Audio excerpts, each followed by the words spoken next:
qual é o nosso objetivo a partir deste encontro? É aplicar todas as informações que nós introduzimos acerca do gênero narrativo. De forma geral, a Bíblia tem uma predominância de 3 tipos textuais, que são poesia, narrativa e discurso.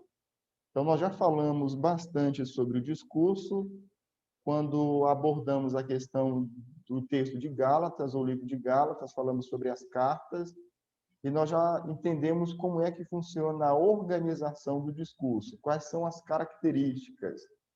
Esse é um ponto central para que vocês estejam trabalhando. Eu gostaria de recomendar um livro, eu acho que dá para visualizar. Esse é um livro essencial para quem deseja consolidar ou entender um pouco melhor o gênero narrativo. O nome do livro é A Arte da Narrativa Bíblica, de Robert Walter. Ele é referência nessa área de poesia, narrativa. Ele vai trazer aqui algumas referências. É um livro com uma leitura um pouco diferente, ou melhor, não tão básica, mais técnica um pouquinho, onde a leitura precisa ser feita com calma, você precisa, às vezes, retornar àquele mesmo ponto, mas é um livro essencial na questão de narrativa. E um princípio básico que ele coloca no entendimento da narrativa, mas isso se aplica aos demais tipos textuais, é que se você conhecer o padrão da narrativa bíblica hebraica, ou que é apresentada também no Novo Testamento, você vai conseguir, no momento da leitura, focar naquilo que é essencial. Ou seja, conhecer o estilo ou o gênero, as características que compõem aquele determinado gênero, nos ajudam no processo de interpretação. Nós vimos isso em relação ao texto discursivo, como é que funciona isso, e agora nós estamos falando sobre o texto narrativo. De forma geral, então, nós vamos ter poesia, narrativa e discurso. Dentro do texto narrativo, nós vamos ter uma variedade muito grande de textos narrativos. Nós não trataremos disso aqui, nesse momento. Esse é um assunto que é tratado em Prática da Pregação 2, onde a gente trabalha um pouco mais sobre cada um desses elementos. Mas estou trazendo aqui simplesmente para que vocês tenham já uma percepção bem mais abrangente do assunto e, em um segundo momento, a gente possa tratar isso de forma mais específica. Falando sobre texto narrativo, nós falamos sobre os elementos de uma narrativa. Qual é a característica básica, voltando um pouquinho aqui o slide, que vai diferenciar um texto narrativo de um texto discursivo? Para fazer essa análise, você vai precisar tentar identificar aqueles elementos da narrativa. O texto que eu estou lendo tem aqueles elementos? Tem cenário, tem a introdução de um conflito, tem tensão, tem clímax, tem conclusão? Você vai precisar fazer essa análise inicialmente para ver se você encontra os elementos da narrativa. Se você não encontrar esses elementos, muito provavelmente esse texto não se encaixa dentro de um texto narrativo, e a abordagem, as ferramentas que você vai utilizar serão as ferramentas de um texto discursivo. Qual é a característica básica que vai nos ajudar nessa análise em relação a um texto discursivo e um texto narrativo? É a questão de que o texto narrativo você vai ter a presença de um narrador. Ou seja, você vai ter um fato sendo narrado por um determinado tipo de narrador. Esse elemento vai nos ajudar a identificar a natureza do texto. Então, vamos pensar como que esse texto narrativo ele apresenta vários outros textos, só que de natureza ainda narrativa. Nós temos pelo menos duas categorias em relação aos textos narrativos. Nós temos uma primeira categoria que é chamada de relato, e nós temos uma segunda categoria que é chamada de narrativa heróica. Qual é a diferença entre o texto narrativo relato e o texto narrativo narrativa heróica? É o fato de que os relatos são narrativas que não possuem todos aqueles elementos do enredo, enquanto que a narrativa heróica vai desenvolver todos aqueles elementos. Então, essa é uma diferença básica entre relato e narrativa heróica. Os relatos, nós temos várias classificações Você pode diferentes. repetir a diferença aí, professor, por favor? A diferença básica entre relato e narrativa heróica está no fato de que o relato é uma narrativa mais primitiva e a narrativa heróica mais desenvolvida. Ou seja, na narrativa heróica você tem todos os elementos do enredo. Você vai identificar o cenário, você vai identificar uma situação, conflito, você vai identificar a tensão, você vai reconhecer o clímax, você vai reconhecer os elementos que são apresentados depois do clímax, conclusão, desfecho, comentários. Você vai ter esses elementos todos no texto, ou quase todos esses elementos. No relato, você não vai identificar todos esses elementos. Você vai ter o narrador vai trazer uma informação, dependendo da classificação do relato, você vai ter um tipo de informação sendo apresentado. Então, nós temos aqui alguns tipos de relatos. Anedota, relato de batalha, relato de construção, relato de sonho, relato de epifania de sonho, história histórica, uma história, memória, biografia. Todos esses relatos trazem um assunto central. Então, o processo de interpretação é basicamente começa com você identificar ou não a questão dos elementos da narrativa. Se você não conseguiu identificar, mas você percebe a presença de um narrador, muito provavelmente isso seja um relato. A classificação do relato vai depender do conteúdo do relato, e aí, então, como é que vai se dar essa interpretação? Essa interpretação vai acontecer diferentemente daquele gráfico onde nós temos aqui uma montanha que você vai identificando os elementos da narrativa até chegar ao seu clímax. O relato, a forma de interpretação vai ser por meio de estrutura, ou seja, bem parecido com a interpretação do texto discursivo, onde você vai precisar entender onde começa aquela estrutura e onde termina aquela estrutura, usando a linguagem que nós usamos na última aula. Você vai perceber onde começa a cena e onde termina aquela determinada cena, mas falando aqui a nível de estrutura e não falando na cena como uma cena que compõe ou que tem todos aqueles elementos de um enredo.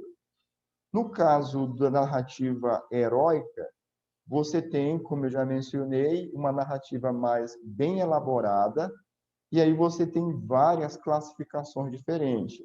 Você tem o gênero épico, cósmico, ancestral, história de um profeta, comédia, despedida, fala, discurso. Você tem classificações diferentes dentro dessa narrativa heróica, que já é uma narrativa bem mais desenvolvida. De que forma essa informação aqui vai ser importante para a nossa análise no livro de Marcos e quando estivermos trabalhando qualquer texto narrativo? Nós precisaremos, primeiramente, definir o tipo textual. Nós vamos começar aqui fazendo esse exercício no texto de Marcos, capítulo 1, do verso 1 ao verso de número 15.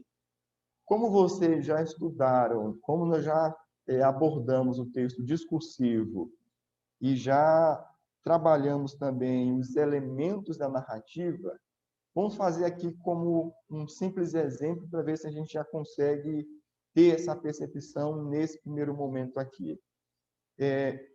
Esse texto aqui, ele se encaixa dentro de que classificação abrangente, pensando nessas 3 categorias aqui. Se você quiser ler o texto, como já é um texto bem conhecido, você pode visualizar de forma rápida, mas tente classificar em uma dessas categorias, poesia, narrativa ou discurso. Marcos, capítulo 1, do versículo 1 ao versículo 15, se encaixa em que categoria?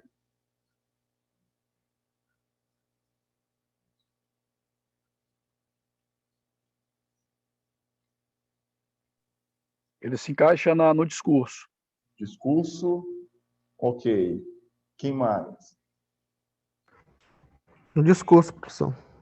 É Marcos quanto, professor? Repete, por favor. Capítulo 1, do versículo 1 até o versículo 15.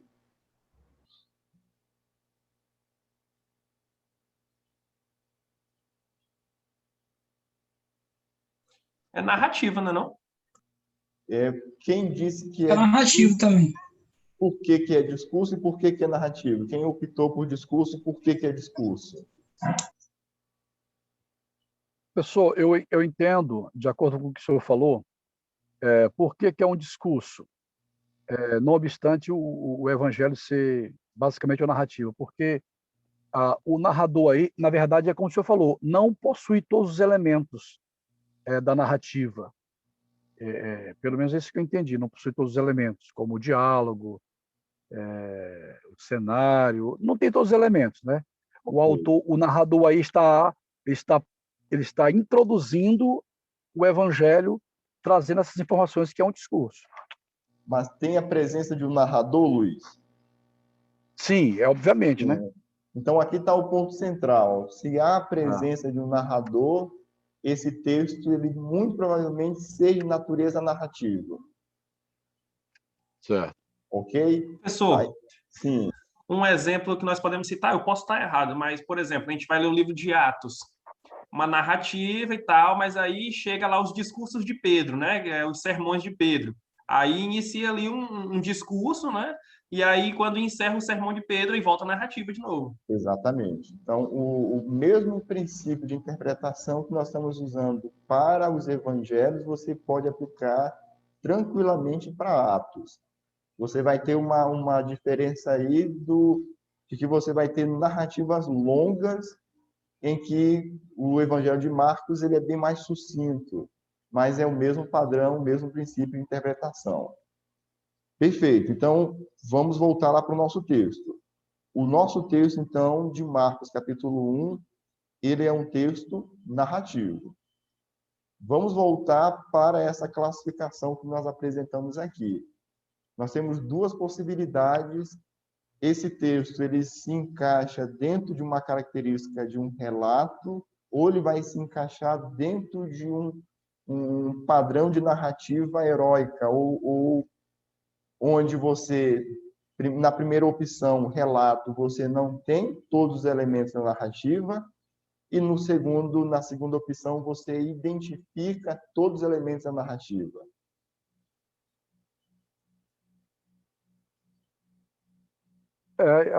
Nesse caso aí, ele é um relato, né? Ok, é um relato. perfeito. A questão, professor, essa tela que o senhor está colocando aí, ela está em inglês, Porque a citação de um livro, aí fica mais fácil fazer Ctrl+C, Ctrl+V do que copiar, traduzir. Entendi. Então, professor, o que o senhor está dizendo para nós, para ver se eu entendi, é que o pressuposto aí é que, uma vez que tem um narrador, no caso de Marcos aí, o texto já é uma narrativa. Agora ele tem subdivisões, é isso? Exatamente. Perfeito. Entendi. É esse o raciocínio. Por exemplo, então fazendo uma relação com o Sermão do Monte, como o Rony citou, usando o exemplo de Atos, fazendo uma relação com o Sermão do Monte, eu poderia dizer, então, que o Sermão do Monte é, na verdade, um discurso dentro da narrativa? Exatamente, isso. Então, você vai ter esse padrão acontecendo constantemente. Você Ok. vai ter um livro que tem uma predominância de um gênero, e ao longo desse livro você vai ter outros gêneros textuais que vão sendo intercalados. Então, é exatamente esse o raciocínio. Vamos, então, passar para um segundo passo importante aqui para a gente poder estabelecer a questão. Nós Professor, já só um retorno bem aqui, olhando esse evangelho aqui de Marcos, esse princípio que nós estamos vendo, considerando o relato e a narrativa heróica. Por que mesmo que nós podemos classificar ele apenas como relato? Ok, então, o relato, no relato você não tem todos os elementos do enredo. Então, se você identificar todos aqueles elementos do enredo, não vai se encaixar no relato, ele vai se encaixar em uma narrativa. E aí, dependendo das características dessa narrativa, vai se encaixar dentro de uma classificação dessas aqui ou outra classificação diferente. Ou seja, o senhor está dizendo que se a narrativa for heróica, ela vai ter, tipo, como se fosse princípio, meio e fim, todos aqueles elementos que a gente viu. Enquanto que se for só um relato, ela vai estar faltando alguma coisa, vai ser uma pequena porção que tem uma história, no entanto, ela não está completa, não tem princípio, meio e fim e aqueles elementos lá que nós vimos. É isso? Quase isso, só a diferença está no que você colocou de início, meio e fim. Porque, veja bem, mesmo tendo início, meio e fim, isso pode ser construído dentro de características literárias diferentes de um outro gênero. Então, só reformulando a sua frase, seria o seguinte: o relato vai ter também início, meio e fim, só que ele não vai conter todos os elementos do enredo. Ele vai ter uma característica, a natureza dele ainda é de um texto narrativo, porque ele vai seguir aquele padrão de apresentar local, apresentar personagens, ele vai apresentar algumas informações e estilos que são característicos do texto narrativo, mas ele não vai ter todos aqueles elementos. Então, a gente não vai encontrar, por exemplo, um clímax no relato. E aqui, esse ponto ele é chave por quê? Porque se eu classifico o texto como relato, eu vou separar as ferramentas hermenêuticas para interpretar aquele relato.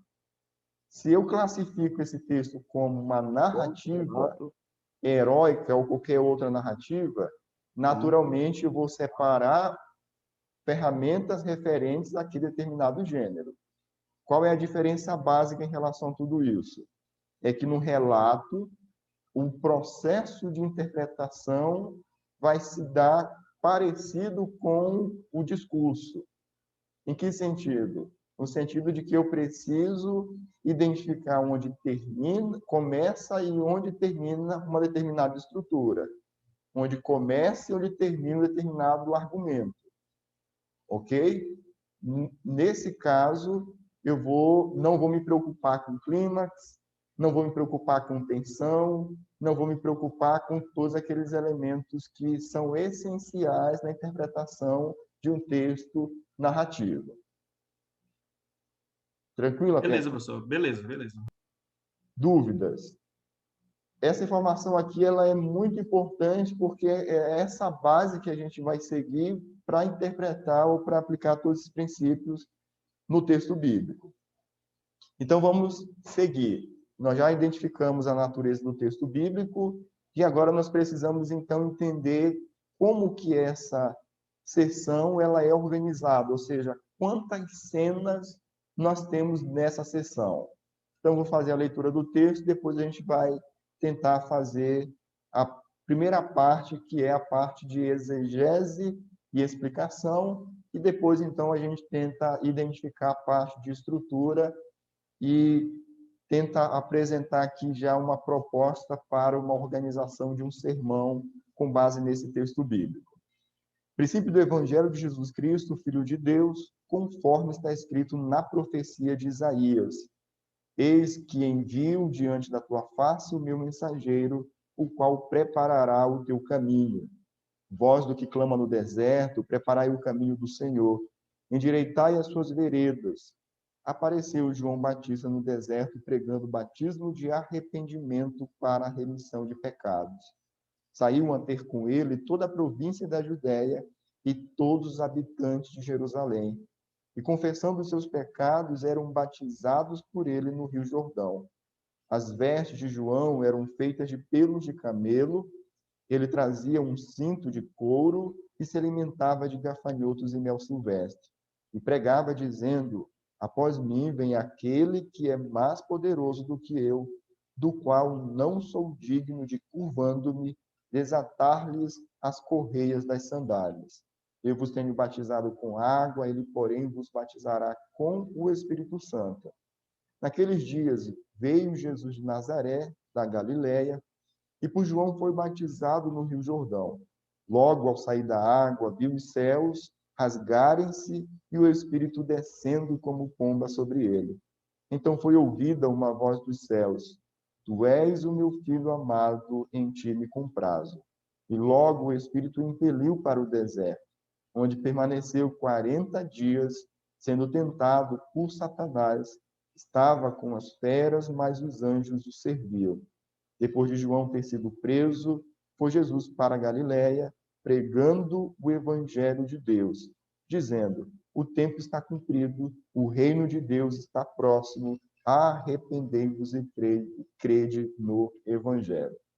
Só uma observação, que a gente vai fazer isso tanto nesse encontro quanto nos demais encontros. O nosso principal objetivo é sinalizar os passos hermenêuticos que vocês precisam dar em relação à interpretação do texto. A nossa principal preocupação, então, não é fazer, de fato, uma exegese minuciosa do texto bíblico. Portanto, a gente vai sempre estar priorizando as etapas, os passos, para que vocês assimilam, então, depois vocês possam fazer um trabalho mais minucioso. Perceba aqui como o versículo de número 1, ele apresenta e ele funciona aqui como uma espécie de título.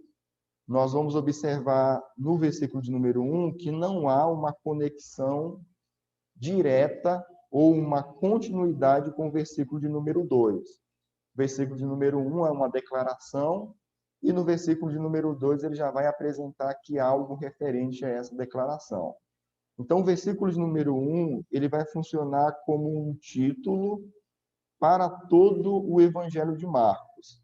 Basicamente, na declaração que ele faz, ele diz o seguinte, que esse é o princípio do Evangelho de Jesus, que é o nome, e a palavra Cristo, que é um título. Então, ele apresenta Jesus como o Cristo, e a segunda parte, ele apresenta Jesus como Filho de Deus. Nós vamos estudar, acho que a última unidade, se não estiver enganado, sobre linha melódica. E aqui está um ponto importante quando nós estamos analisando o início de um livro ou estudando determinado livro. É tentar compreender já no início desse livro como é que o autor apresenta os temas que serão desenvolvidos ao longo deste livro. Então, nós temos na declaração inicial do livro e temos na parte final do livro, geralmente, declarações que são colocadas de propósito, com um determinado objetivo, e que servem, no caso da declaração inicial, para introduzir os temas que serão desenvolvidos ao longo do livro. Ou seja, essa linha de argumento que vai sendo desenvolvida, que vai construindo esse fluxo do argumento, já é introduzida no início do livro. Isso acontece aqui com Marcos. Ele apresenta, então, Jesus como o Cristo, como o Messias e também como o Filho de Deus. Na primeira parte do Evangelho de Marcos, se você observar no capítulo de número 9, é o momento em que ele alcança esse primeiro objetivo. capítulo de número 9, no versículo de número... Só verificar aqui exatamente o versículo.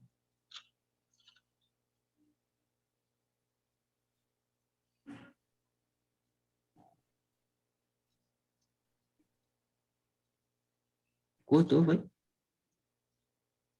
É na declaração de Pedro, quando Pedro declara que ele é de fato o versículo, melhor, capítulo 8. Capítulo 8 de Marcos, o versículo de número 29. O texto diz assim: Então lhes perguntou, mas vós, quem dizeis que eu sou? Respondendo Pedro, lhe disse, tu és o Cristo. Então, nessa primeira parte, do versículo 1 até o capítulo 8, versículo de número 29, Marcos vai focar na identidade de Cristo, de Jesus como Cristo. E o clímax dessa primeira parte vai ser alcançado nessa declaração de Pedro. A segunda parte do evangelho vai focar em Jesus como o Filho de Deus. E aí nós vamos ter lá no final, agora na declaração do centurião, quando o centurião declara que Jesus de fato era o Filho de Deus. Então, diante da crucificação de Jesus, o centurião percebe os eventos que aconteceram no momento da crucificação, então ele declara no capítulo 15, versículo 39, dizendo, verdadeiramente este homem era o Filho de Deus. E aí nós temos a segunda parte desse evangelho. Então, Marcos ele vai dividir o evangelho para alcançar esses dois objetivos. Primeiro, falar que Jesus é o Cristo e depois focar em Jesus como o Filho de Deus. Então, ele vai focar no seu caráter, na sua pessoa, e vai mostrar isso também por meio da sua obra. Nós não falaremos agora sobre isso, vamos deixar para a unidade número 15, a questão desse fluxo do argumento no Evangelho de Marcos. Nós vamos pontuar ao longo dos nossos encontros algumas questões que serão importantes, mas a gente vai deixar para falar de forma mais detalhada sobre essa estrutura na unidade número 15. Mas essa informação aqui ela é necessária e suficiente para esse momento. Versículo de número 1 introduz o Evangelho e já sinaliza a organização de todo o Evangelho. A partir do versículo de número 2, nós temos aqui uma citação do Antigo Testamento. Na tradução que eu estou utilizando, ele começa da seguinte forma, conforme está escrito na profecia de Isaías. Em algumas traduções, nós não temos o nome de Isaías. Por que não temos o nome de Isaías? Porque, se nós observarmos aqui, ele está fazendo duas citações e não uma citação. Ele começa... É Malaquias, né? Tem Malaquias isso aí. Tem Malaquias também, não somente Isaías. Nós temos Malaquias, capítulo 3, isso começa já no versículo... na parte A do versículo... na parte B do versículo 2. Eis aí envio diante da tua face o meu mensageiro, o qual preparará o teu caminho. Versículo de número 3, voz do que clama no deserto, preparai o caminho do Senhor e endireitai as suas veredas. Aí, no versículo 3, nós já temos Isaías. Então, nós temos uma citação de Malaquias, no verso 2, e no verso seguinte, verso 3, nós temos uma citação de Isaías.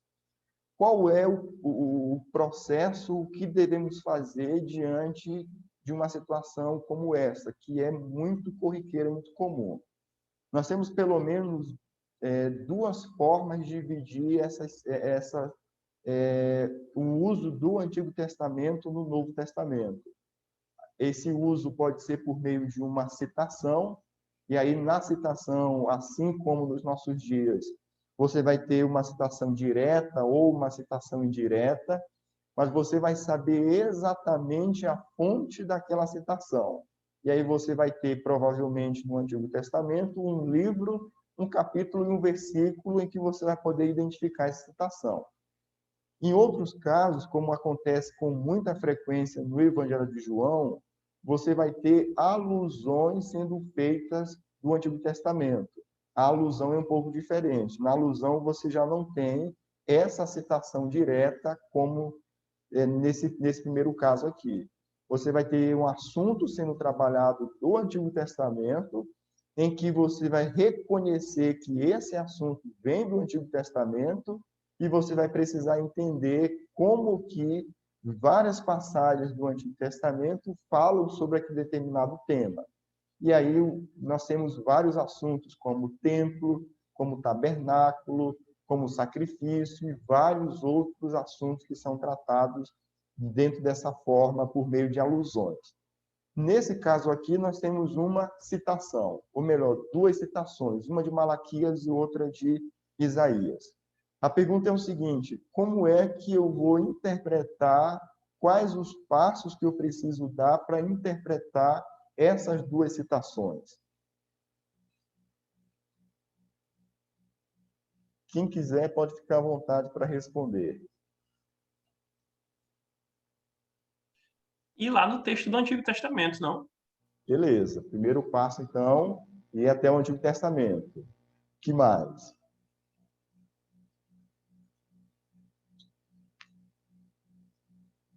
Já estamos no Antigo Testamento, Rony. Ver o contexto que está inserido a narrativa, né? E no que se encaixa a narrativa dentro do contexto, tanto no Novo quanto no Velho. Ok. Interpretar lá no Antigo, ver o contexto literário em que ele está, interpretar lá para poder trazer para o Novo. Perfeitamente. Esse é um passo básico e que às vezes a gente desconsidera na prática. Qual é o passo essencial? Os autores bíblicos, quando fizeram uso do Antigo Testamento, eles fizeram uso dentro desse conceito básico, onde eles entenderam a passagem, entenderam o versículo e a função do versículo dentro daquela passagem, então eles usaram aquele versículo dentro de um determinado contexto e aplicaram no Novo Testamento. Esse processo precisa acontecer. A gente precisa, então, primeiramente, identificar a citação no texto que nós estamos lendo. Nesse caso aqui, já identificamos. Precisamos voltar para o Antigo Testamento e fazer essa análise. Perceba que, vamos lá para o texto de Malaquias, Malaquias capítulo 3, versículo de número 15. Professor, É o texto em que nós temos essa primeira citação. professor, Sim.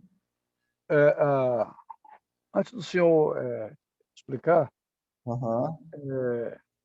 é necessário, por exemplo, eu vou preparar uma mensagem desse texto aí. É necessário, de fato, eu, por exemplo, nessa citação que Marcos faz sobre, utilizando Malaquias e Isaías, é necessário, de fato, eu conhecer aonde está inserido esse texto lá no Antigo Testamento, ou a minha pergunta é, Marcos não fez isso somente para dar ênfase àquilo que ele estava tentando dizer, tendo como base o versículo 1, quando ele diz Evangelho de Jesus Cristo, Filho de Deus, e ele vai fazer um link com o Antigo Testamento para dar ênfase, de fato, àquilo que ele quer escrever, a narrativa dele.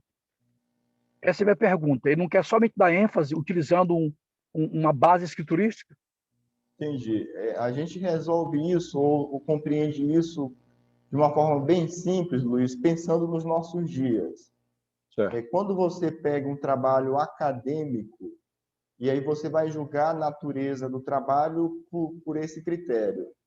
Quando você tem uma citação de um livro em um determinado trabalho, você vai aplicar esse princípio. A pessoa que fez uso daquela citação, ela muito provavelmente deve ter usado aquela citação dentro do contexto de onde ela tirou aquela citação. Ou seja, não é válido hoje a pessoa pegar uma citação fora do contexto, distorcer aquela citação simplesmente para fazer um uso, para dar base ao seu argumento. Seria completamente inadequado, né? Então, esse mesmo princípio é muito claro no Antigo Testamento. Então, o uso do Antigo no Novo, ele segue esse princípio, e quando você você percebe isso com muita clareza quando você faz essa análise do texto em que está essa citação, e você vai perceber que essa conexão ela é clara e é necessária. Perceba bem como isso vai conduzir o rumo da interpretação. O Marcos vai falar aqui, vai usar um título para Jesus, dizendo que Jesus como o Filho do Homem. Então, dependendo do contexto em que ele usar esse título, Filho do Homem, o sentido atribuído vai depender de onde está vindo esse texto no Antigo. E aí, em alguns momentos, vai se encaixar perfeitamente o sentido de Daniel, de autoridade, domínio, de governo. Em outros momentos, não vai se encaixar. Em outros momentos, o sentido de filho do homem é aquele que vai sofrer. É um sentido do servo sofredor. Então, esse processo de interpretação vai ser fundamental para que você não coloque tudo em um único pacote e diga assim, não, apareceu o termo Cristo, Cristo é isso, apareceu o termo mundo, mundo é sempre isso. Isso vai depender muito da origem daquela citação para que você, de fato, atribua um sentido àquele texto, àquela citação. Seria basicamente quando o Marcos cita aqui, ele sabe por que está citando, ele conhece o contexto da passagem, não é isso? Exatamente. Ele faz com fundamentação.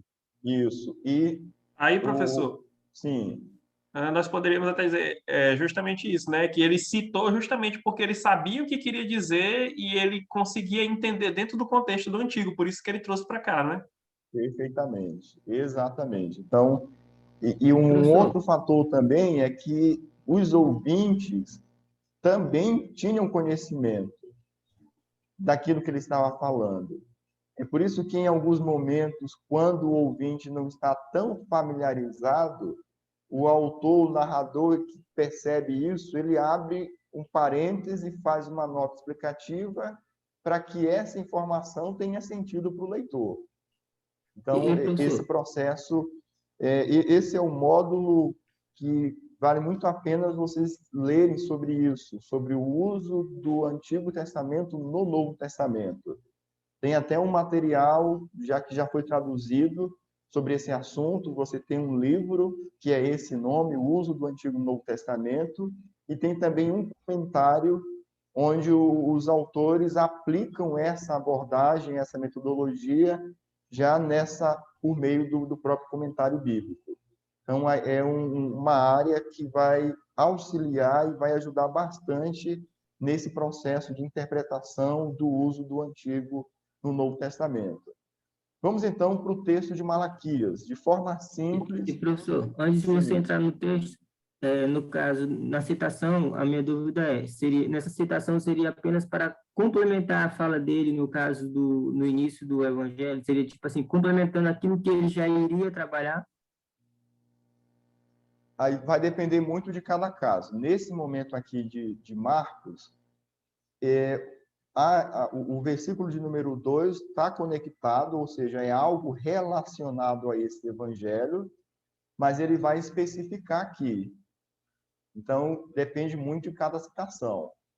Nesse caso aqui, essa citação ela vai deixar clara qual é o sentido dele estar usando essa citação de Malaquias e de Isaías também. Vai depender muito da posição do local onde essa citação está sendo usada. Ok? Vamos para o texto de Malaquias, então, para a gente perceber aqui o que é que Marcos está, por que ele está fazendo uso desse texto.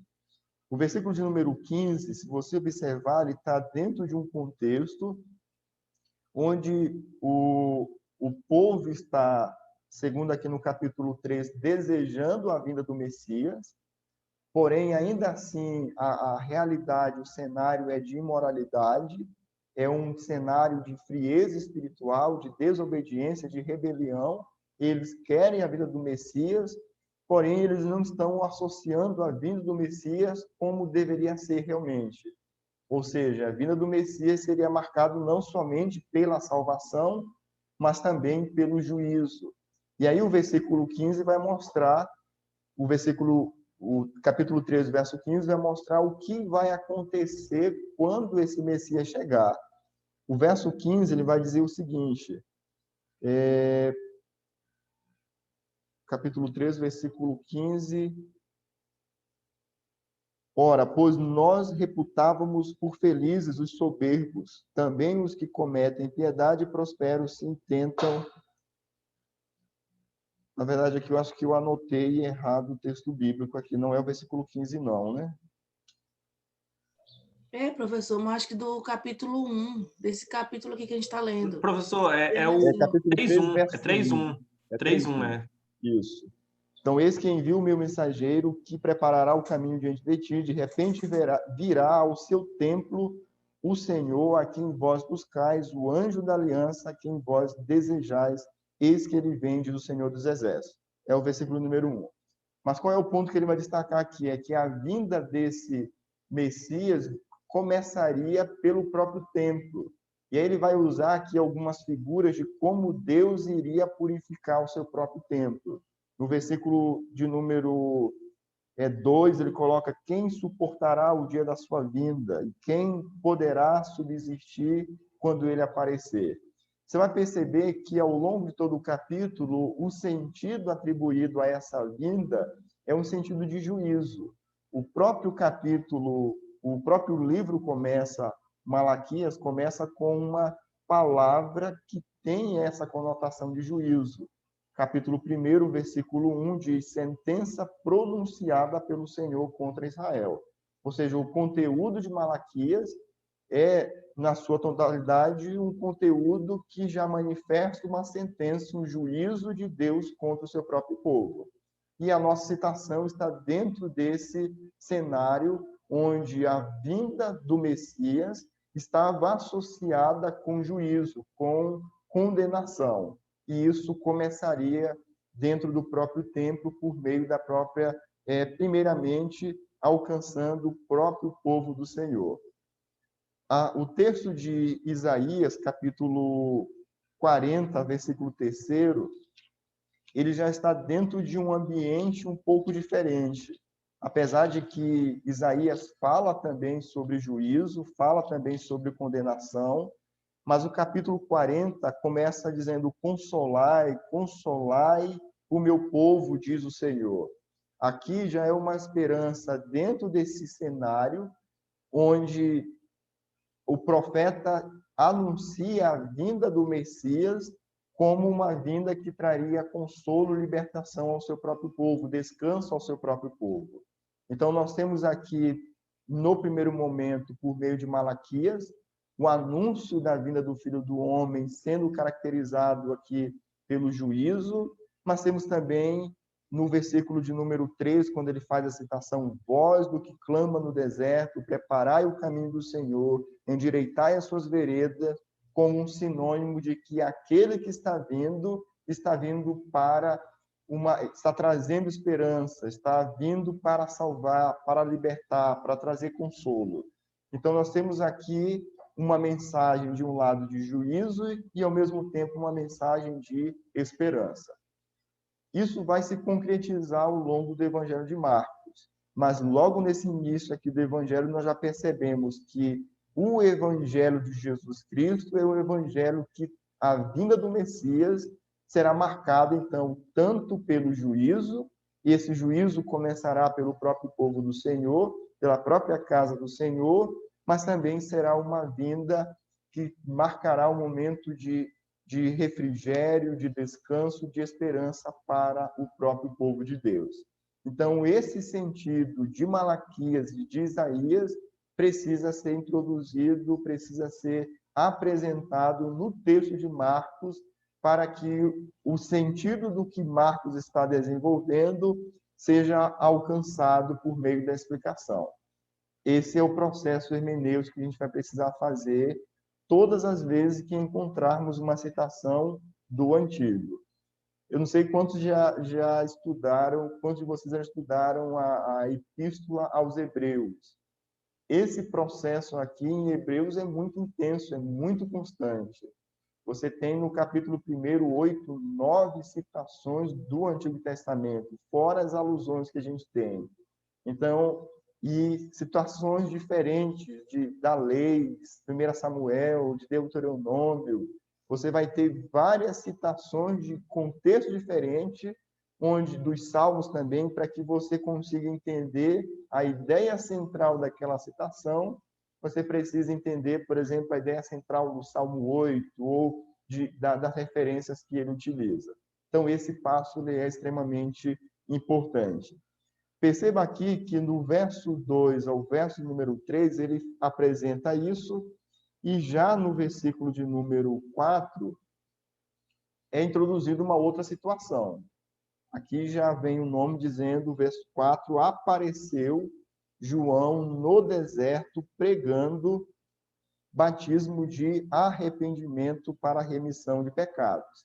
Então, versículo 2, versículo 3, ele traz uma citação do Antigo Testamento. A partir do versículo 4, nós já temos aqui uma mudança, onde o foco já é João. João é introduzido, o narrador foca na sua pessoa, e ele vai focar aqui na pessoa de João, no deserto, no local, e vai focar também na sua mensagem. Ele vai desenvolver isso a partir do versículo de número 5, mas ele já apresentou aqui o cenário que vai servir de base para as informações que ele vai nos conceder. João pregava o batismo de arrependimento para a remissão de pecados. Versículo de número 5, nós temos aqui a reação dos ouvintes em relação a essa pregação. Saíam a ter com ele toda a província da Judéia e todos os habitantes de Jerusalém. Versículo, a parte B, confessando os seus pecados, e eram batizados por ele no Rio Jordão. Verso número 6, ele foca nas vestes. As vestes de João eram feitas de pelos de camelo, ele trazia um cinto de couro e se alimentava de gafanhotos e mel silvestre. Verso número 7, ele foca Professor, na sua... Sim. no caso aí, dentro dessa análise que nós estamos fazendo, o 4 e o 5 eles ficariam juntos? 4, 5 e 6? Vamos concluir aqui essa parte e a gente tenta, então, definir. Que ele ainda, observe que o versículo 7, ele ainda está falando sobre João. A única diferença aqui, por exemplo, é que versículo de número 5, ele vai falar sobre a reação dos ouvintes. Versículo número 6, ele vai falar sobre as vestes. Versículo número 7, ele vai falar agora sobre o conteúdo da sua pregação. Mas ele ainda está falando de João. Verso número 7, após mim vem aquele que é mais poderoso do que eu, do qual não sou digno de, curvando-me, desatar-lhe as correias das sandálias. Eu vos tenho batizado com água, ele, porém, vos batizará com o Espírito Santo. Naqueles dias, verso número 9, nós já temos aqui uma mudança. Perceba a característica do texto narrativo. Naqueles dias, versículo de número 4, apareceu João no deserto.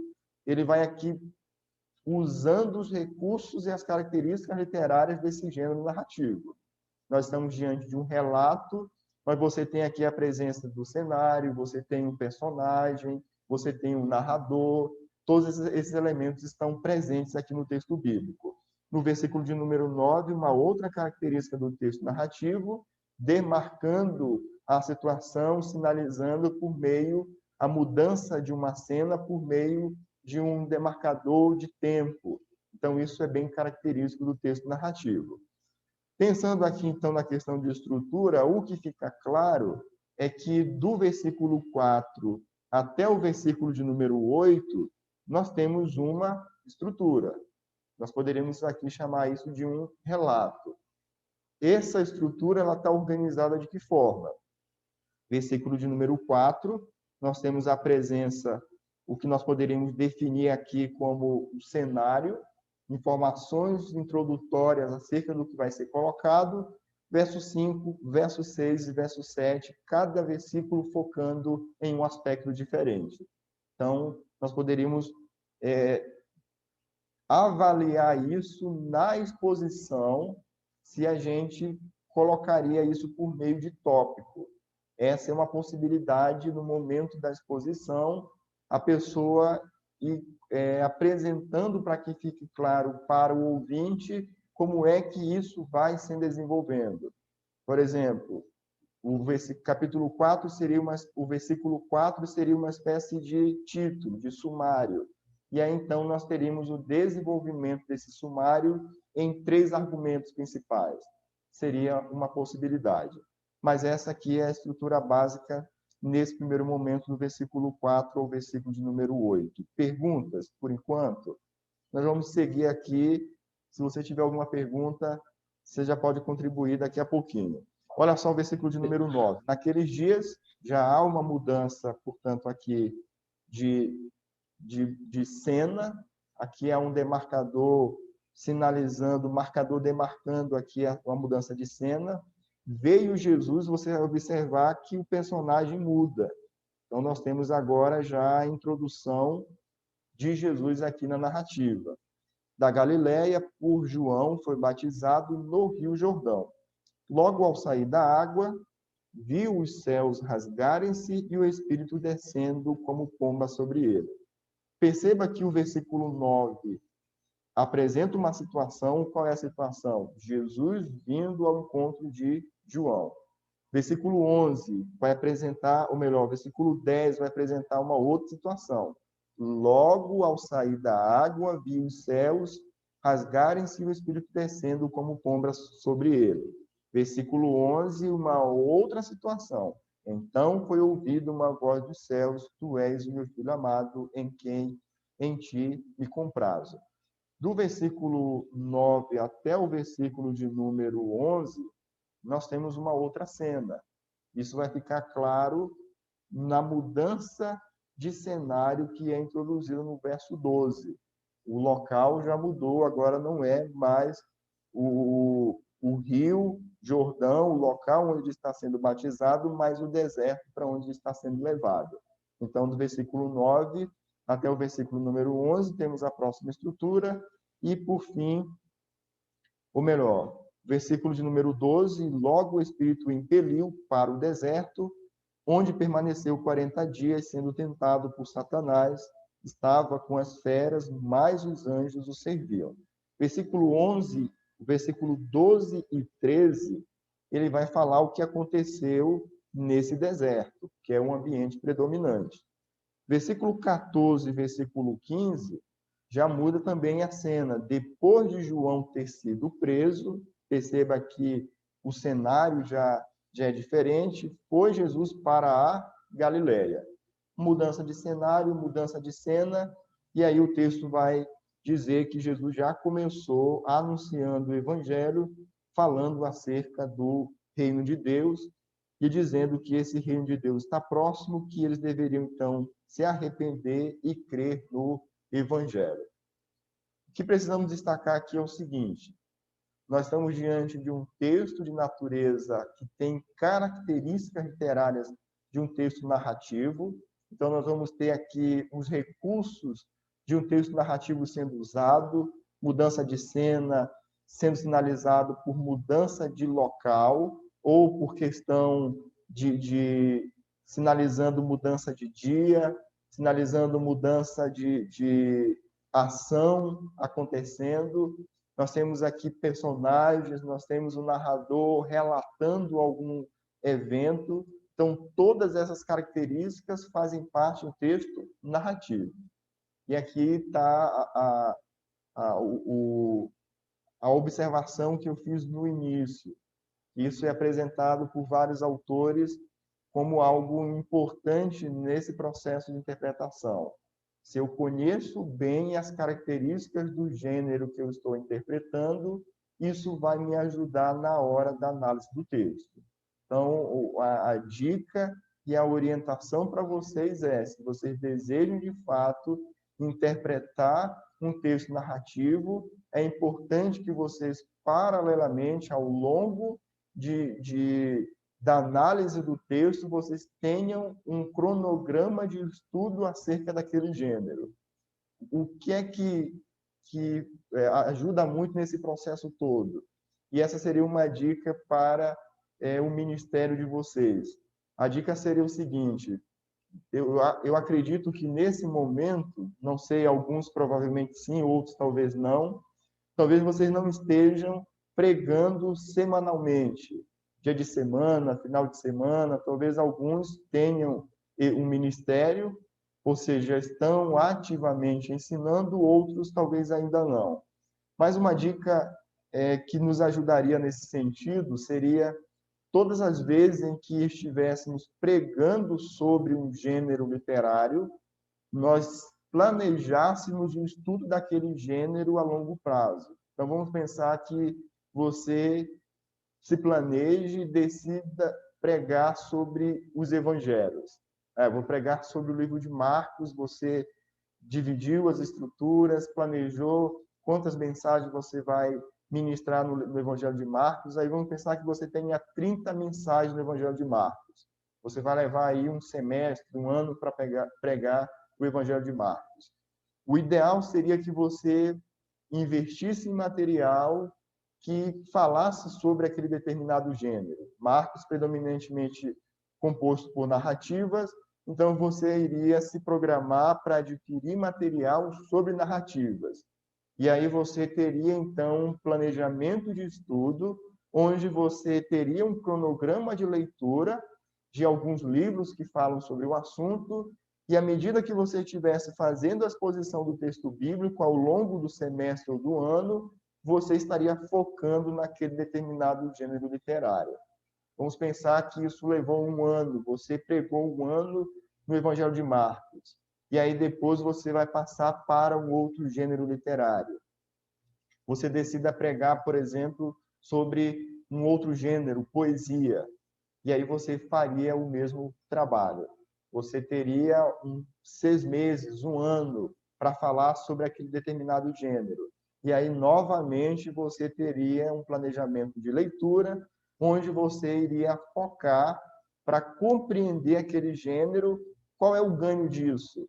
É que na análise do texto, quando você estiver estudando o texto para produzir um sermão, para ensinar aquele texto bíblico, você vai conseguindo mesclar e aplicar essa parte teórica que é apresentada acerca do gênero.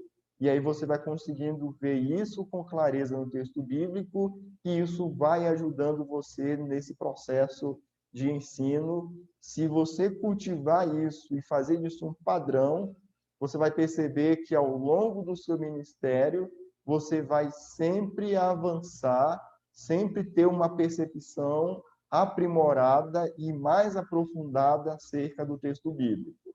O que é que acontece e que vocês precisam estar cientes disso no ministério. Infelizmente, no ministério, quando não há um planejamento em relação à questão do ensino, o pastor, o ministro, ele se envolve mais com outras áreas do ministério, e a pregação dele, anos após anos, acaba sendo Ctrl+C e Ctrl+V. Por quê? Porque ele mantém o mesmo padrão para tudo. O objetivo dele passa a ser simplesmente ocupar um tempo de 1 hora, 40 minutos, mas ele não tem o objetivo de crescer naquela determinada área. Esse é um grande perigo que a gente precisa atentar para não cair nesse erro. Perguntas aqui sobre o nosso texto? Professor, quais são os critérios? Eu posso ter não compreendido. Quais os critérios o senhor utilizou para fazer essa divisão? Tantas divisões nesses primeiros 15 versículos. Existem alguns critérios, algumas regras para fazer isso nessa narrativa aqui? Perfeito, boa pergunta, Luiz. Tem sim. Quais são os critérios para a gente definir esse contexto literário, onde começa e onde termina? Se nós estamos trabalhando um texto narrativo, vai ficar mais fácil para a gente fazer isso. Então, geralmente, o texto narrativo vai usar algumas expressões típicas, como, por exemplo, vamos começar aqui pelo início. nós já entendemos o versículo 1, e aí o raciocínio seria aquele raciocínio que nós aplicamos no texto discursivo. Qual a relação entre o versículo 1 e o versículo de número 2? A gente vai sempre ter que fazer essa pergunta para ver se o versículo 1 fica em uma única estrutura ou se esse versículo 1 está relacionado com o verso seguinte. O que ficou claro aqui na análise é que o versículo 2, o versículo 3 e o versículo de número, verso 2 e 3 somente, são citações do Antigo Testamento. Então, isso já ficou muito claro aqui nessa divisão. No versículo 4, o narrador introduz aqui João Batista. Então, nós temos o personagem João Batista sendo introduzido no versículo de número 2, ou melhor, no versículo de número 4. Até o versículo de número 8, o autor vai falando sobre quem? Sobre João Batista. Então, ele está falando no versículo de número 4, onde ele apareceu, qual foi o local, o que era que ele estava fazendo, qual era o conteúdo dessa mensagem. Versículo 5, ele está falando sobre João, versículo 6 sobre João, versículo 7 e 8 sobre João. Nesse caso aqui, então, já ficou muito claro que nós estamos diante de uma mudança que foi dos profetas para João. E aí, então, a partir do versículo 9, o verso 9 já começa, naqueles dias, e aí nós já temos a introdução aqui de um outro personagem, Jesus Cristo. Então, naturalmente, houve uma quebra e uma mudança de cena. Versículo 9, versículo 10 e versículo 11, falando sobre agora a pessoa de Cristo. Versículo 11 e 12 ainda fala sobre Cristo, mas observe que houve uma mudança de local. Então, essa é uma informação ou um recurso que é utilizado para mudança de cena. Versículo de número 14 e 15, também há uma mudança de local, sinalizando aí uma mudança também de cena. Então, quais os recursos que nós usamos, os critérios que foram usados para definir onde começa e onde termina? As características literárias do gênero. Nesse caso aqui, o gênero narrativo. Você vai ter, nesse primeiro momento, do verso 2 ao 3, falando sobre profetas, depois você vai ter falando sobre João, depois você vai ter aqui focando em Cristo e também focando na pessoa de Deus, o Pai, quando fala. Nesse, do verso 11 ao verso 13, aqui a questão já é uma questão de tentação, e no versículo de número 14 a 15, o conteúdo dessa mensagem acerca do reino. Então, você tem algo progressivo. É o 12 e o 13. Como? É o 12 e o 13, né? 12 e 13, exato. O cenário é diferente do 14 e 15, portanto, ficaria numa estrutura diferente. Só me explica por que a gente encerra no 15 e não inclui 16. Só para eu entender essa... Por que até aí? Ok, vamos ver o 16 aqui, só para a gente ver qual é o conteúdo que aparece no 16. Olha só, o 16 diz assim, caminhando junto ao mar da Galileia, aí novamente ele vai introduzir agora esse próximo momento com uma expressão característica do gênero narrativo. Ele agora está caminhando em outro local. Também, né? Ou seja, aí já mudou, já fez uma curva aí, já foi para falar de outra história, né? Exatamente. Então, aí nós vamos perceber essa mudança. Ok? Professor, Sim.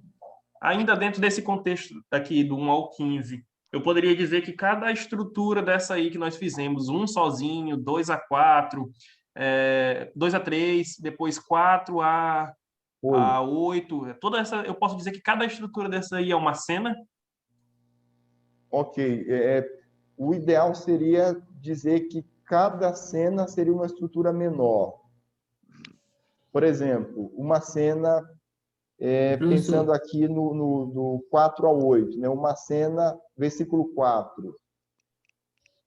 Uma outra cena, versículo 5. Uma outra cena, versículo 6. Uma outra cena, versículo 7 e 8. Então, aí eu posso dizer que as cenas elas estão incluídas de maneira dentro da estrutura, né? Perfeito. Ou elas Mas aí, por compõem a exemplo, estrutura.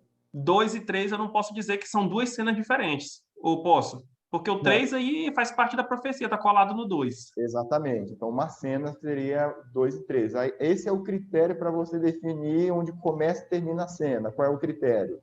O assunto é o mesmo? Houve uma mudança de assunto, de argumento dentro dessa cena? Essa análise aqui ela vai ser extremamente importante quando você estiver analisando uma narrativa longa.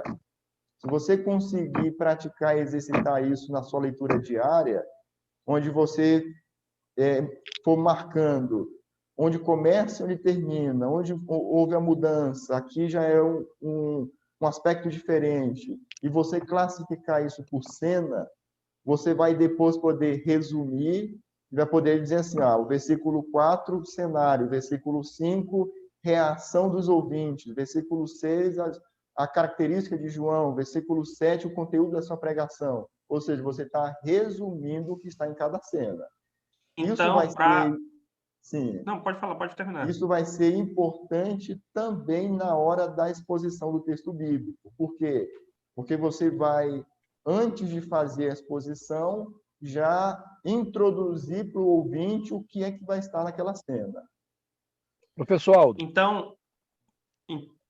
Então, professor, a ideia aí vai ser, eu vou ajustar uma lente mais macro para dividir as estruturas, semelhante ao que nós fazíamos nas epístolas, só que com as características diferentes, né?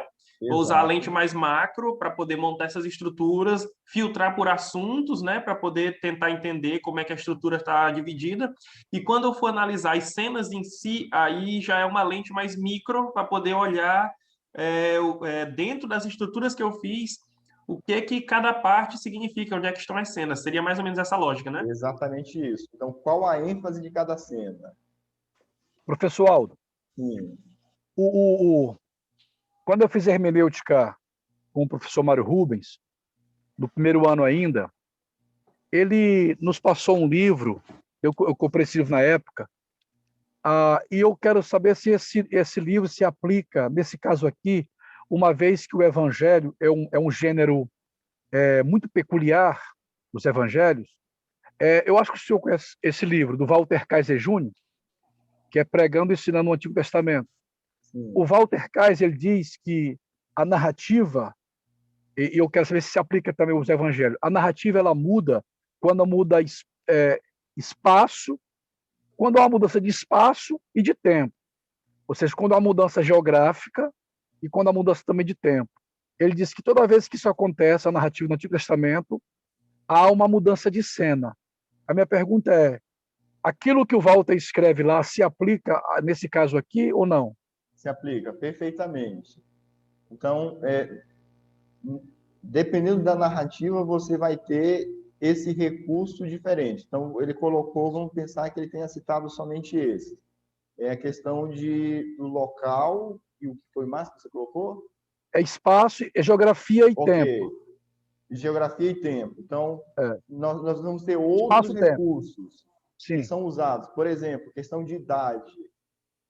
Às vezes há uma mudança de idade, ou foco na idade, sinalizando mudança de cena.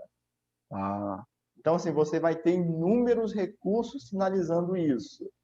Às vezes você vai ter a introdução de um personagem diferente, sinalizando mudança de cena.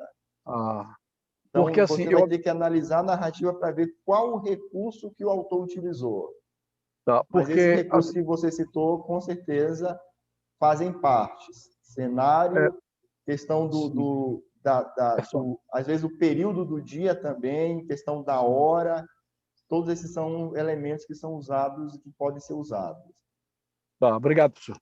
Nada. Alguma outra pergunta? Dúvidas? Muitas. Fique à vontade. São tantas informações que a gente não sabe mais nem o que perguntar, professor.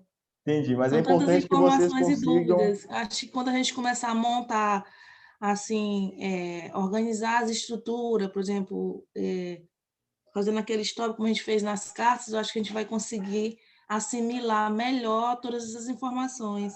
Isso. É normal esse sentimento nessa fase do curso, porque são muitas informações.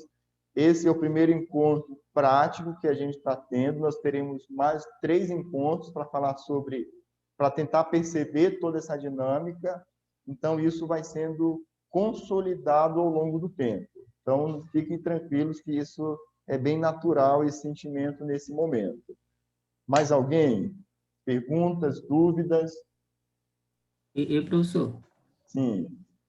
nesse sentido, do versículo 2 ao 15, o Rony colocou uma visão interessante, mas nós podemos também classificar ela como um grande cenário com várias cenas divididas com as suas características peculiares.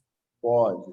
A gente usa uma nomenclatura, só a nível de nomenclatura, a gente usa o termo seção, que é uma parte, uma divisão mais abrangente que contém várias cenas.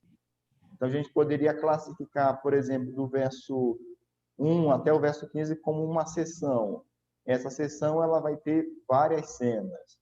Uma outra classificação é chamada de ato. Então, um ato ele é composto por várias cenas. E aí ele teria aí um assunto predominante que iria unir essas várias cenas, mas dentro dessas várias cenas há uma harmonia que contribui, onde cada cena contribui para a próxima. Mas são nomenclaturas que a gente pode utilizar também. Perguntas, dúvidas? Professor, já quero me adiantar aqui, se é que eu posso. Certo. Nesse caso aqui, deixa eu ver se eu estou certo aqui, pode me corrigir. Se eu decidisse pregar essa sessão na congregação da qual eu sou dirigente lá, se eu decidisse pregar essa sessão narrativa aqui, então eu teria aqui 1, 2, 3, 4, 5, eu teria 6 mensagens, poderia dizer assim? Não. Por exemplo, eu poderia pegar o versículo 1, que é a introdução, e ter uma mensagem só para introduzir o Evangelho de Marcos? Luiz, depende muito do propósito, depende muito do próprio pregador também, né? São possibilidades. Sim. Mas o que é o ideal? O texto narrativo, ele tem uma característica diferente do texto discursivo, que ele é menos denso. Por exemplo, o texto discursivo é uma simples declaração, às vezes você precisa gastar muito tempo para que a igreja entenda, né? O texto narrativo ele não tem essa característica.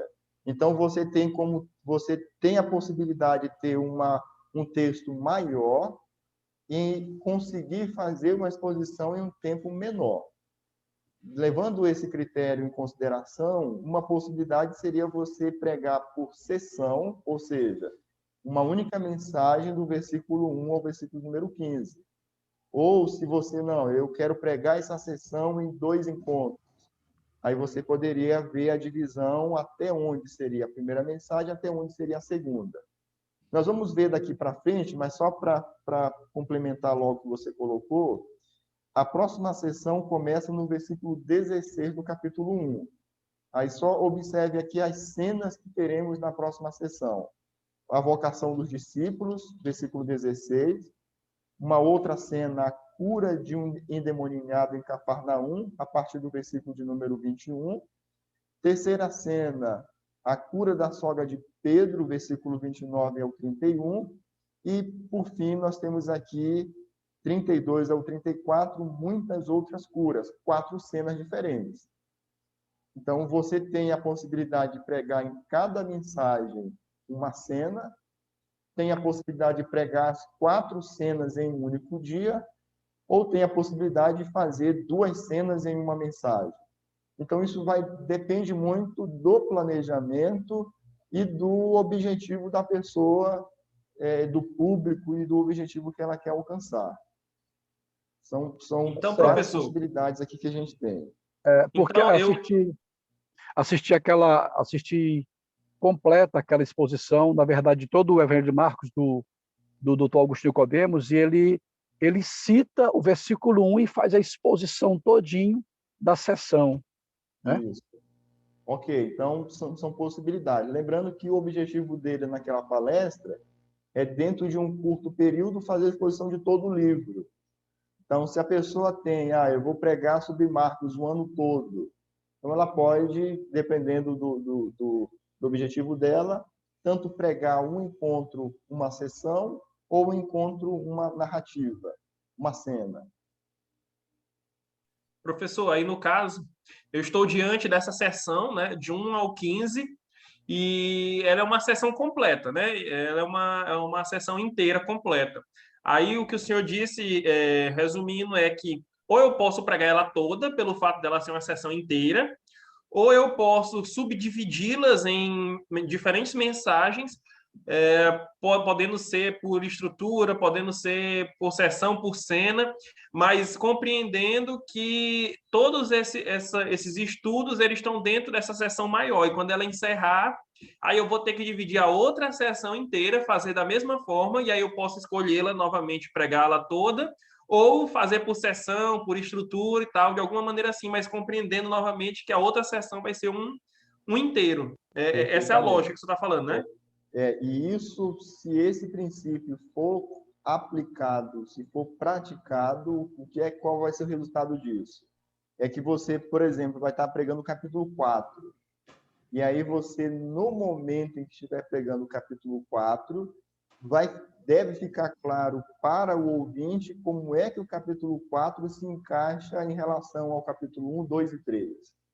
Ou seja, isso que vai sendo construído, porque independentemente se você decide pregar uma única cena, a questão principal é como é que essa cena se encaixa na sessão e a sessão se encaixa no restante do evangelho. Esse é o ponto básico. Esse é o ponto que é trabalhoso e que geralmente é negligenciado na hora do ensino.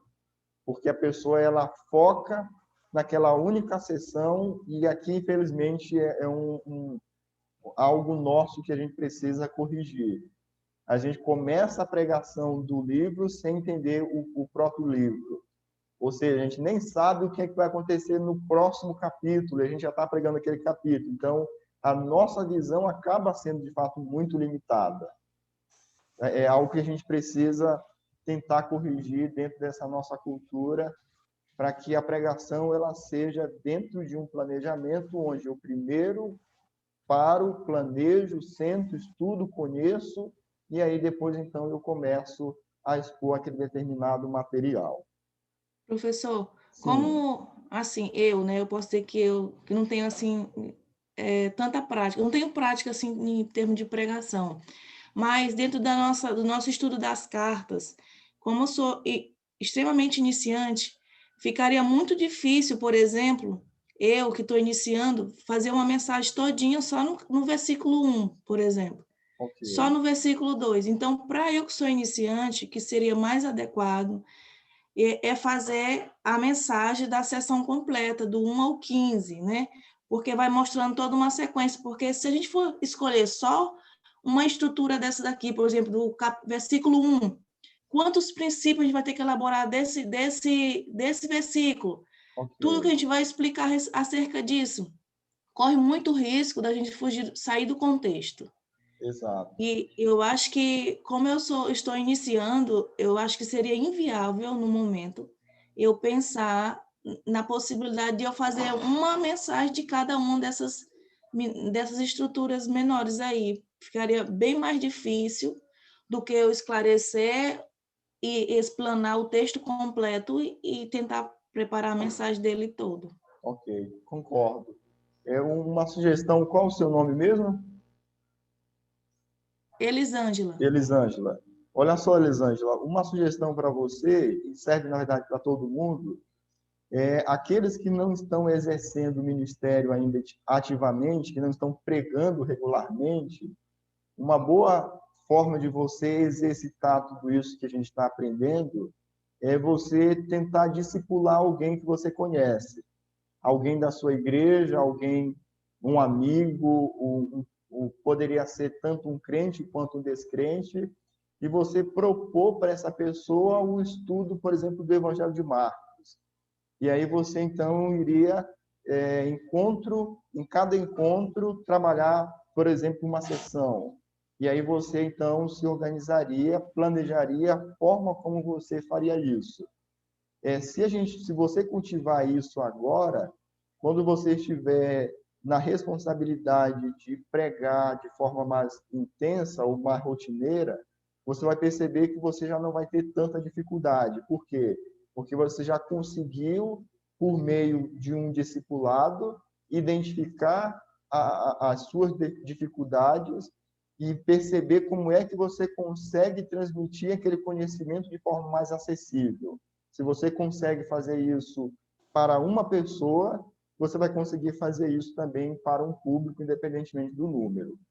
Então, é uma opção para vocês começarem a praticar tudo isso. O ponto básico é o seguinte: se não houver prática, infelizmente, vocês não vão conseguir reter absolutamente nada. Isso tudo vai passar e depois, na prática, vocês não vão conseguir lidar com todo esse conhecimento. Precisa prática para que isso fique realmente, faça parte da abordagem de vocês no dia a dia. Sim. Perguntas? Vamos concluir aqui, então, com uma sugestão de um sermão, ou da organização de um sermão, de como isso poderia ficar dentro de um sermão. O versículo de número 1 ficaria aqui como o objetivo, e aí o restante da estrutura poderia ser organizado da seguinte forma. Versículo de número 2 e número 3, aqui, de onde é que está vindo essa nomenclatura? A ideia que é colocada no versículo de número 14 e 15, que diz assim: dizendo o tempo está cumprido, o reino de Deus está próximo. Então, a linguagem é de reino. A linguagem é de rei que está sendo anunciado, está vindo. Então, no versículo de número 2 ao número 3, esse rei está sendo anunciado pelos profetas. Então, aqui nós temos a mensagem ainda bem lá no passado: o rei virá. Essa é a mensagem tanto de Isaías quanto de Malaquias. No versículo de número 4, se o mensageiro que foi anunciado por meio de Malaquias e Isaías chegou, é sinal de que esse rei já está vindo. Malaquias vai dizer isso, que a vinda do Filho do Homem, a vinda de Cristo, seria antecedida de forma que, quando o mensageiro chegasse, eles teriam uma noção de que o rei estava próximo. Então, isso vai do versículo 4 até o versículo de número 8. A partir do versículo de número 9, esse que estava sendo anunciado, ele já chegou.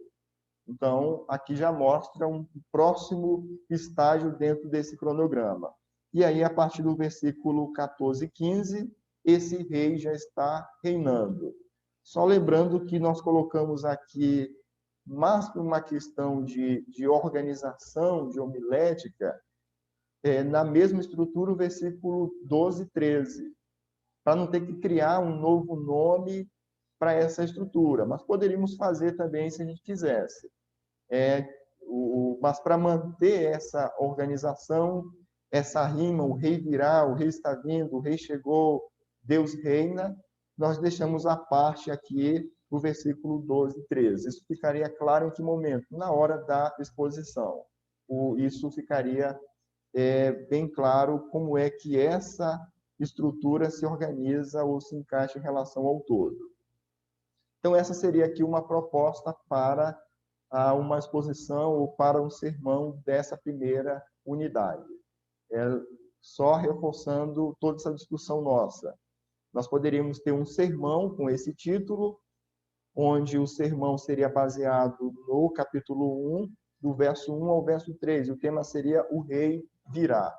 E aqui nós poderíamos poderíamos ter 4 mensagens aqui ou uma única mensagem trabalhando os 4 tópicos.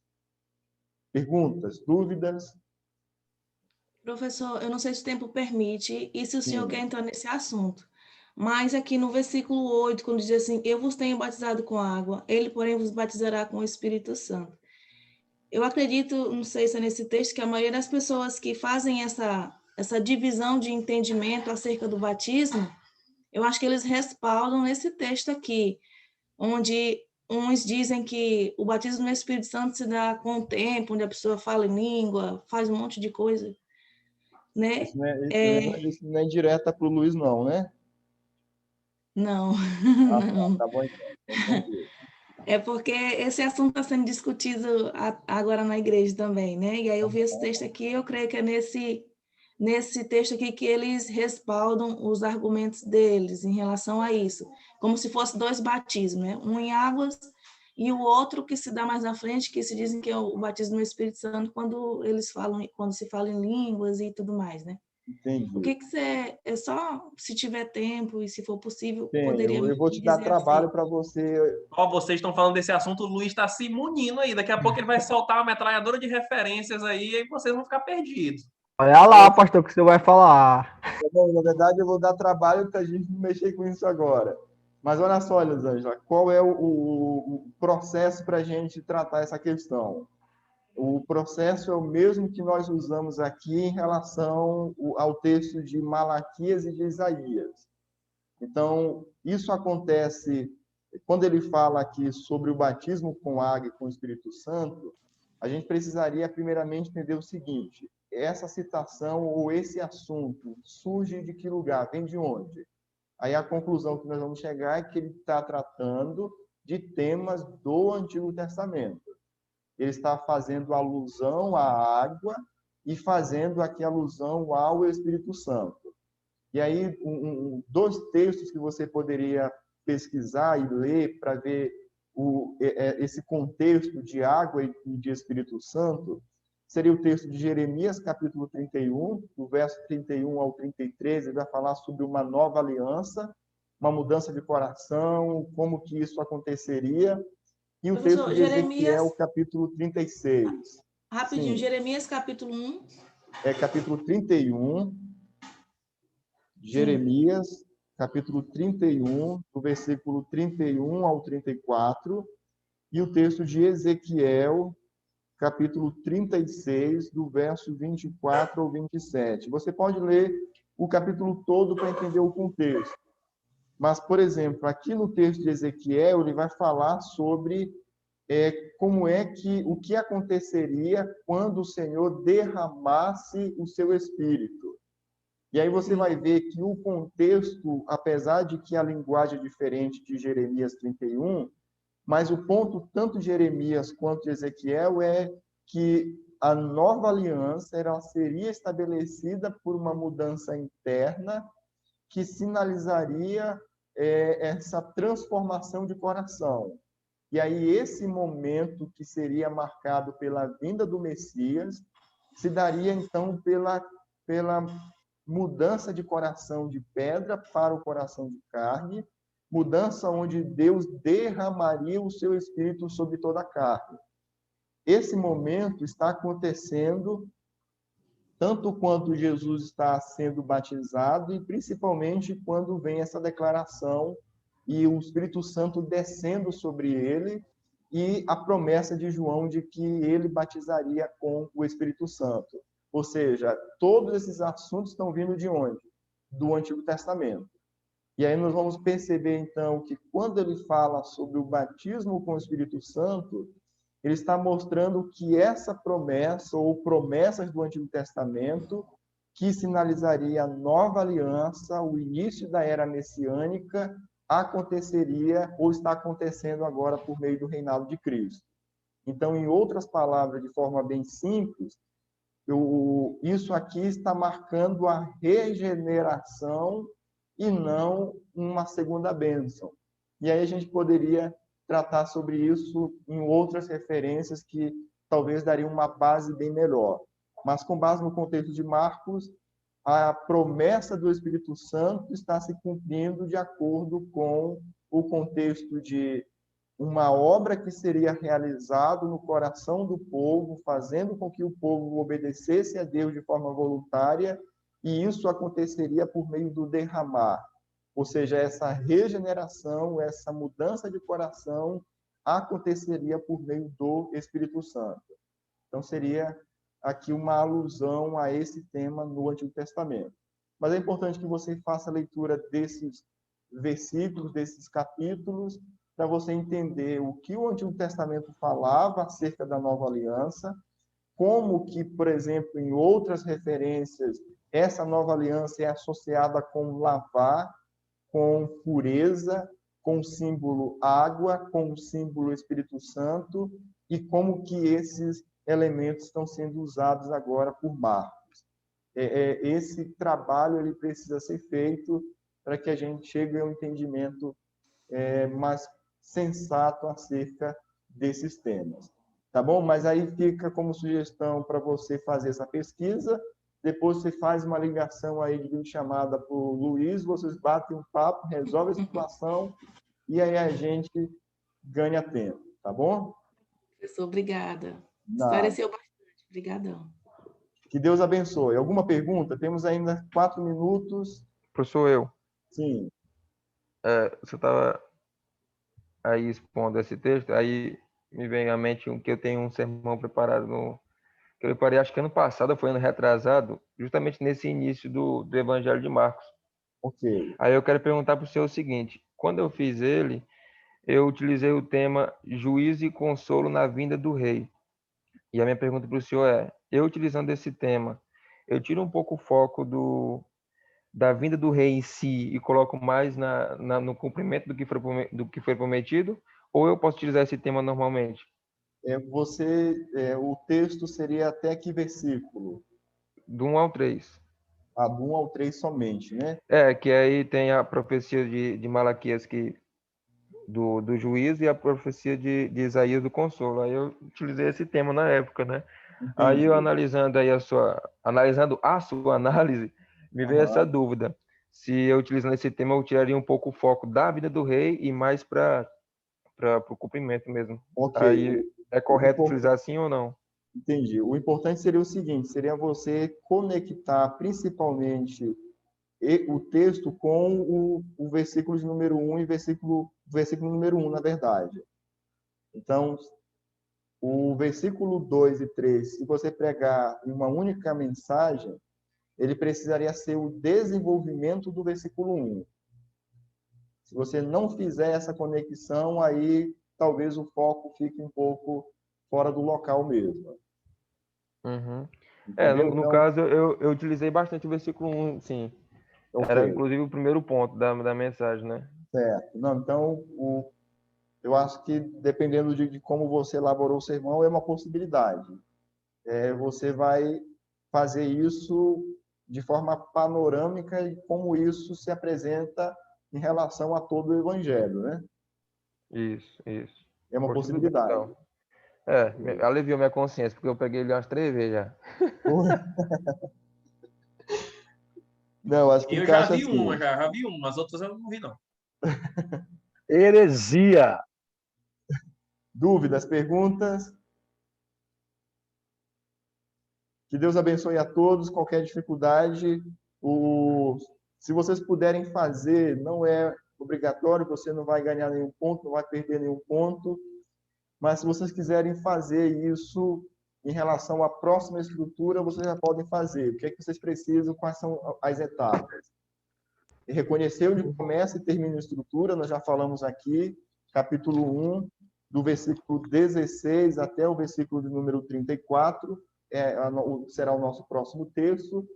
Depois você vai se perguntar, esse texto é um texto narrativo, é um texto discursivo ou não? Se você perceber que você está diante de um texto narrativo, aí você precisa aplicar, tentar reconhecer os elementos do enredo. E, caso contrário, seria a mesma análise que fizemos agora.